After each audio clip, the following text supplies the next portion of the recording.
আজ যখন সারা দেশে একটা অদ্ভুতভাবে ধর্মীয় বিদ্বেষ আর বিভাজনের নীতি চলছে এবং গির্জা ভাঙচুর করা হচ্ছে, খ্রিস্টানদের কাঠগড়ায় তোলা হচ্ছে, তারা নাকি ধর্মান্তরিত করছে সবাইকে, তখন আমরা একবার কি স্বামী বিবেকানন্দকে মনে করব না?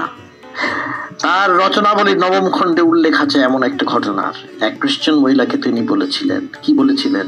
তিনি বলেছিলেন, আমি যদি প্যালেস্টাইনের নাজারেথের যিশুর আমলে থাকতাম, তাহলে আমার চোখের জলে নয়, আমার হৃদয়ে রক্ত দিয়ে তার পা ধুইয়ে দিতাম। এই কট্টর হিন্দুত্ববাদীরা এই কথাটা কি মনে রাখবে?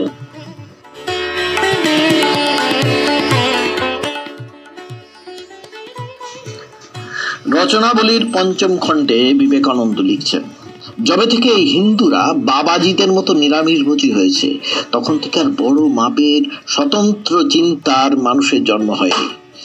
রচনাবলীতে লিখেছেন, সারা দেশ ক্রমে আমাশায় ভোগা শাক সবজি খাওয়া বাবাজিতে ভরে গিয়েছে, সত্য গুণের প্রকাশ নেই, এ হচ্ছে গভীর তামসিক অবস্থা, চারিদিকে মৃত্যুর ইঙ্গিত। বাঙালিরা শুনছে কি?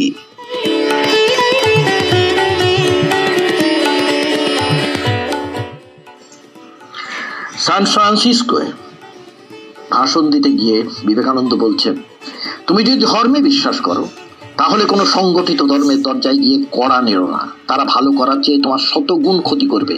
যদি তুমি আর আমি একযোগে সকলকে ঘৃণা করতে শুরু করি, তাহলে আজ যাই হোক সেটা ভালোবাসা নয়,